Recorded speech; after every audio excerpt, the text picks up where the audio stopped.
Well, thank you, Miss B, for allowing me to observe your class. You're welcome. I know they was working on some equations, one-step equations, and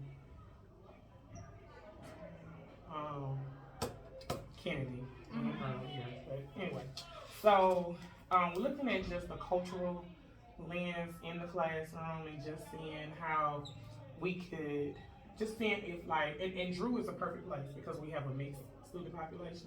Just seeing that if we are kind of being unbiased when it comes to cultures or whatever.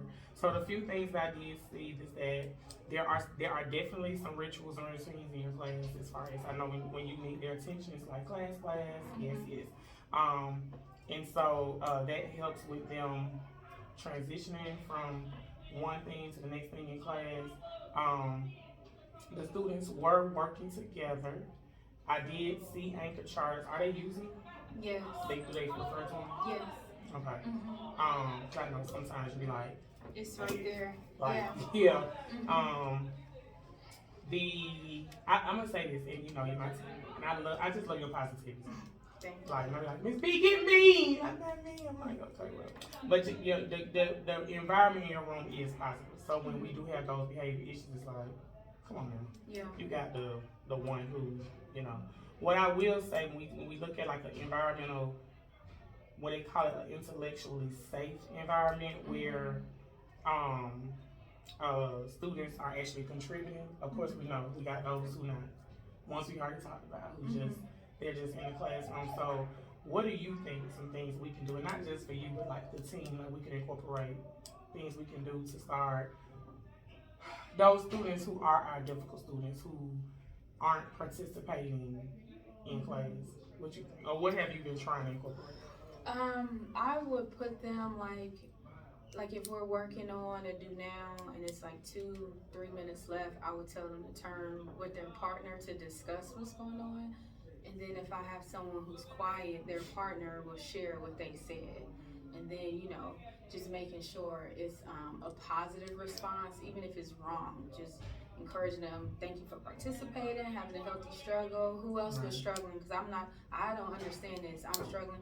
Just to make sure, you know, they feel like it's a community and it is a safe space, like intellectually, so you won't get teased or anything like that. So what about the students who just refuse to? Like, have you ever had that situation where it's like, turn to your partner and I'm like, yeah, so I threaten them with a collaborative grade because and I go over the rubric because it's in the classroom. So if you don't collaborate or, you know, and I'll make for the it, grades, get the calibration grade. Yeah. That's cool. Yeah. So the classroom definitely wasn't quiet. It was everybody was talking. And what I can say, I was observing the groups, and for the most part, everybody was talking about their assignment. Yeah. You had your few pockets of kids who, but they didn't seem off task, but you know, whatever. For the student to teacher ratio, I think it was cool as far as you had it because it was almost like pairs.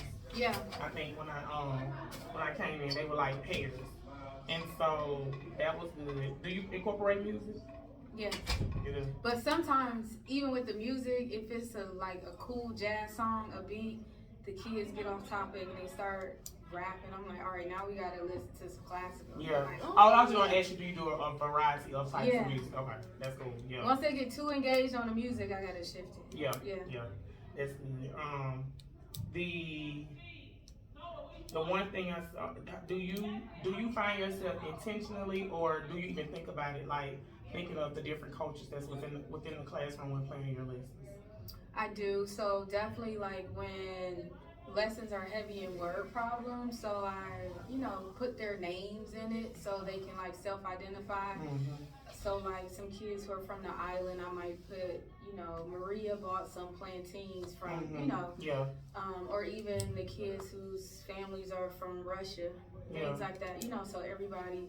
And they feel trust within the classroom with them, to make them feel included. Yeah. The only, I guess, grow I would say is that I saw the white kids together. And they want a lot of them in there, but is it difficult sometimes trying to mix them? It is because what do you?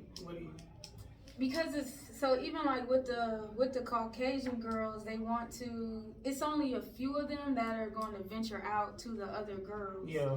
But it's just one particular girl. She just only want to work with the Caucasian girls. So when we are doing a small group, I intentionally put her with the brown boys, like complete opposite of her, and then kind of threaten them with, this is your collaborative grade. So a couple times she and a boy that didn't look like her came up to me saying, we need help with this answer, and I'm like, oh, okay. But it has to be forced. You have to force it, and their grade has to rely on it. Otherwise, they just gonna go with their friend. Right.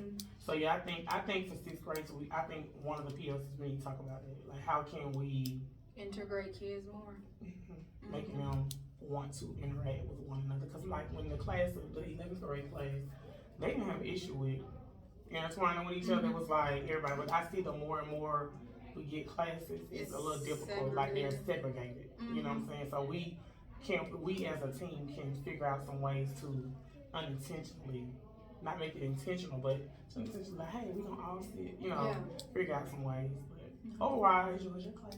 Thank you, Miss Class. Thank you for being one of the positive people in this team, like real talk. You make it, and then you're very receptive.